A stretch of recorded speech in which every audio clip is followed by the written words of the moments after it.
So basically, I'll be talking about school and community-based quality improvement program, which CINI has been implementing since last 8 to 10 years. And CINI basically works for the tribal population in the central Indian belt, which houses almost like 75% of the total tribal population. And these communities have been living in poverty, and they have been affected by malnutrition, and they have the lowest literacy rates. And there are many other areas which have been very difficult for them. We have been working in most of these aspects, which includes the livelihoods, the health, the education, and the water and sanitation as areas, basically to improve the overall quality of life. And at present, we are reaching out in education specifically. We are reaching out to more than 1 lakh children in the most rural areas of Jharkhand. So CINI basically works in a matrix approach in which it tries to work with a single family and tries to improve the overall quality of life, working in the for the livelihoods, in their health areas, in the education of the children, and also in the water and sanitation aspect.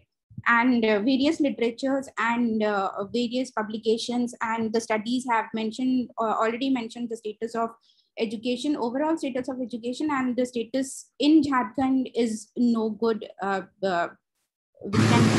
Which mentions that there has been a stark 10-year decline in the education of the tribal children.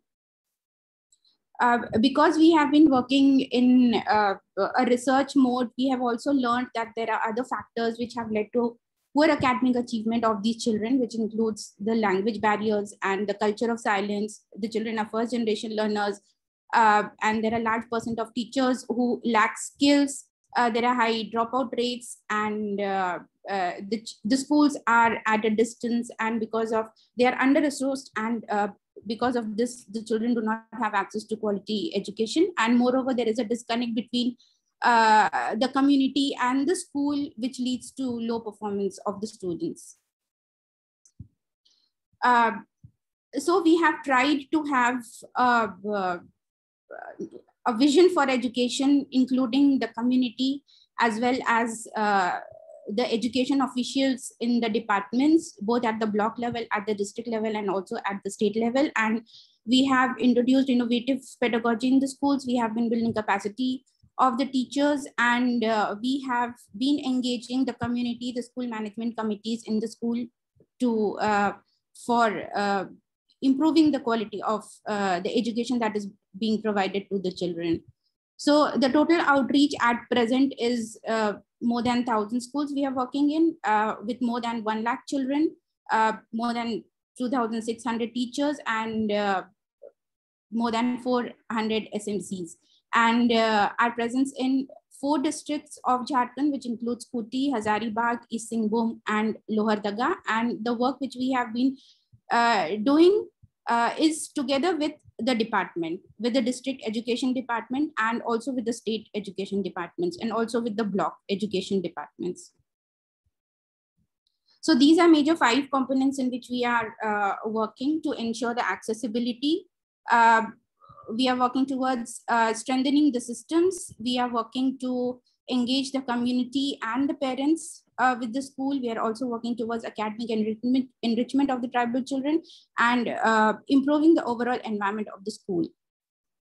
So, so like I already said that most of the children are first generation learners, and there are a large percentage of parents who are illiterate. There's culture of silence, and because of this, there's possibility of these children dropping out or not completing their education, and hence it becomes very important to ensure that they have access to the schools and the quality teaching in by the teachers.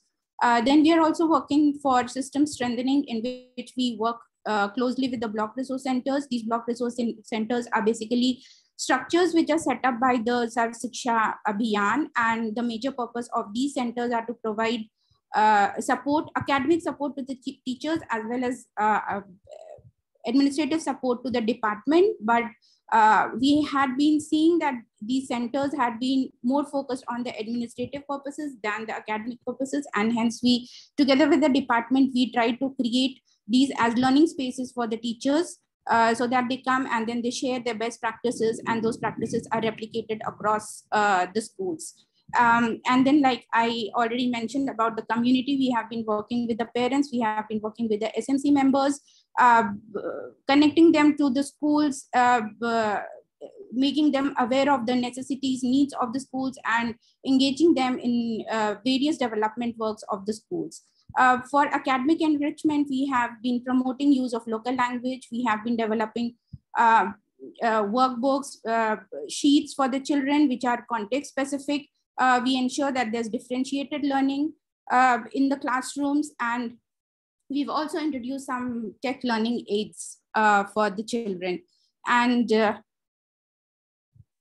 for the environment building, we have been developing libraries in the schools because these children have oral culture, and we wanted to inculcate a reading culture in these students. So we developed libraries collaboratively with the teachers, with the community members, and specifically for the libraries, we developed just 5 model libraries in which was very, we had done a very low investment in which we provided only the books, but rest of the thing which was provided in the libraries were given by the community members and the teachers. And then we have also ensured development of kitchen gardens. We at present have more than 100 kitchen gardens in the schools, not during the COVID situation, but it was present there. And then morning assemblies have been vibrant, where the children have got spaces to speak and express themselves. Okay, screen. My screen is not moving, sorry.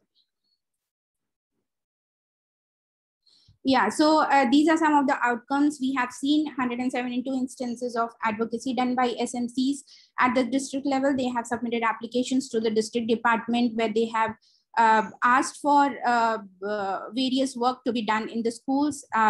And SMCs themselves have done a lot of activities in the schools, and we have more than 1,300 instances of those. In all these districts, we have 10 block resource centers, which are acting as learning spaces for the children. We have children as well as the teachers, and as well as the community members, the SMCs. We have promising environment developed in more than 450 schools. Print-rich environments are created. We have vibrant libraries, and we have kitchen gardens. And then a reading culture is developed. And now at present, we can see children reading more than 20 books on an average in a year. These are some of the academic improvements which we have seen over the years, specifically in English, math, and Hindi. And also the matriculation results have shown that there has been improvement in the learning levels of the children. There have been third-party assessments, and externals have mentioned that they could see positive changes among the children, among the parents, and also among the SMC members. Confidence among children can be seen. They can articulate well, and there has been a lot of connect of the community and the school. So this is one of the testimonials which is presented in the on the screen. For the sustainability aspect, we co-plan, we co-design, and we co-implement with the district and the block education departments, as well as the community. We together plan what is required in the school to improve the quality of education, and we develop annual work plans with the communities. And then throughout the year, we work on those. We establish models. A few models are established, and they are replicated across by the teachers, by the district department, and also by the block departments. And then we have also been focusing on improving the skills of the teachers, the teaching skills, and we also support them at the field level. And then we also have a federated SMC group which does the advocacy work. So these are the various activities which we have been doing for sustainability, and we can see a lot of change in the government schools where we are working at present. So talking about the COVID situation, it was very difficult for us to reach in the interiors of the tribal villages. Our team tried to reach, but we were able to— 10 minutes. we were able to reach only to some extent. And then because we wanted children to be connected to learning, we floated a registration across, and we got around 700 entries for volunteering to teach children. And we had mentioned that we would not be providing any honorarium to the volunteers, but still we got 700 entries to support children in the teaching. And in the pictures, we can see the volunteers supporting the children with technology, without technology, no technology, and using the local resources in the villages. And there were other innovative activities which we tried out, which includes Jhola Library, wherein the volunteer took the books from the schools and they took it to the children every week, once or twice, and the children got opportunity to read. We also developed some context-specific materials in 5 languages, in English, in Hindi, in Mundari, in Nagpuri, and also Santhali. And these context-specific materials were uploaded in YouTube, and also they were distributed across to the volunteers and the children and the parents for use. These are some of the pictures where we have shown that these are the volunteers, and the district department and the block departments also facilitated them for their work. And we still have around 400 volunteers working with us. And we provided certificates together with the department for the initiative and the effort they had taken to help children learn. And then these are some of the pictures which depict the SMC members. They actually developed mini libraries in their houses.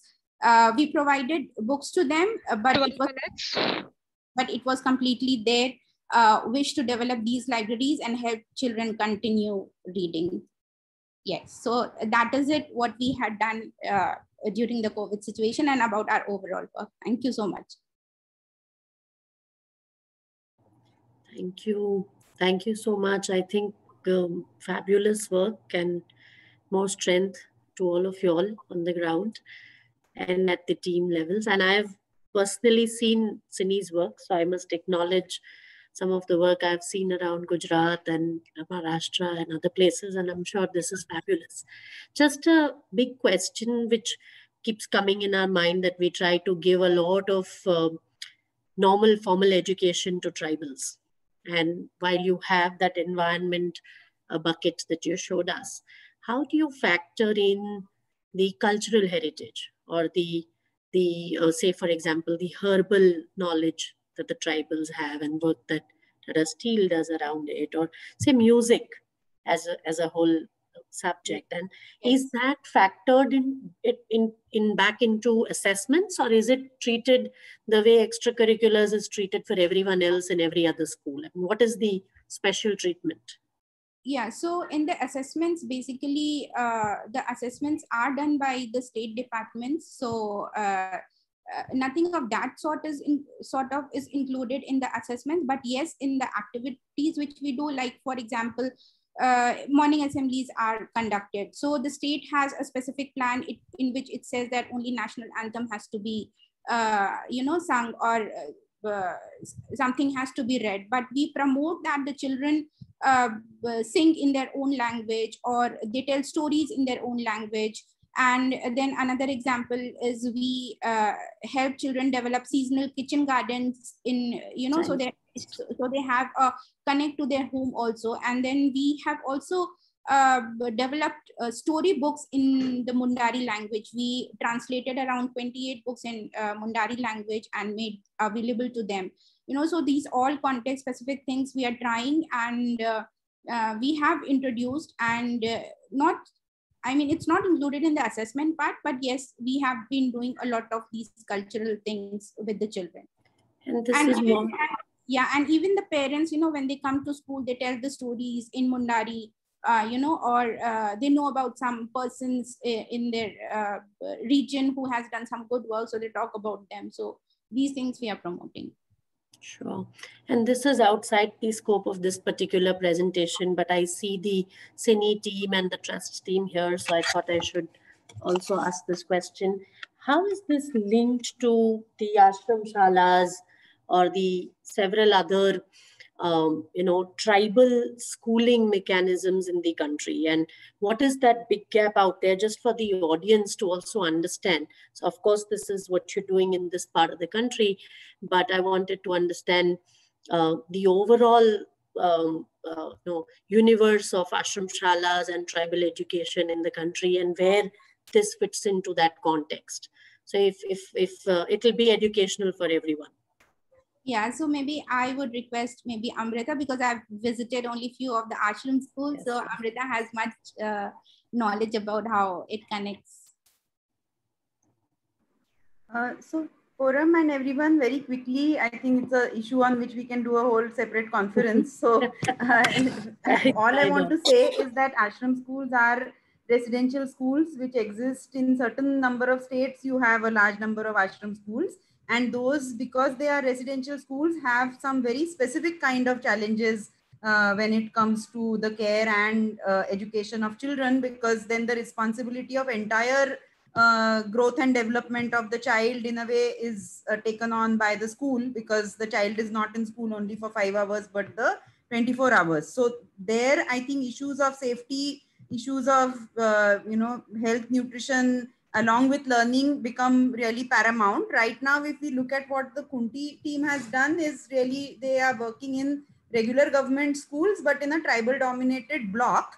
Having said that, I think issues of the way your first question was very rightly pointing out to the aspect of the cultural heritage and how, whether that has space in the school curriculum or not, or the schooling experience or not, the whole issue of mother tongue and how do you give space to that while we talk about multilingual education in the school experience, how do you value and utilize the resource with which the child comes in. Those are, I think, issues which cut across any kind of school where tribal children are there. So those, I think, learnings will run common, but institutions like residential schools have some very specific, unique challenges, which we need to look at them separately. Thank you. One thing I would like to tell the panel is that now during the COVID situation, when the state was trying to send online materials to the children, they were sending all sorts of materials, which were not even context specific, and the tribal children were not able to understand, all those things were happening. And then our team actually started developing context specific materials and started giving it to the children. The children, of course, they enjoyed a lot because those were in their own language, and these were Mundari stories, and even the English, math, Hindi content, the basic content were, they were able to relate to those because we were helping them learn through stories, so that was really helpful for us during the COVID situation.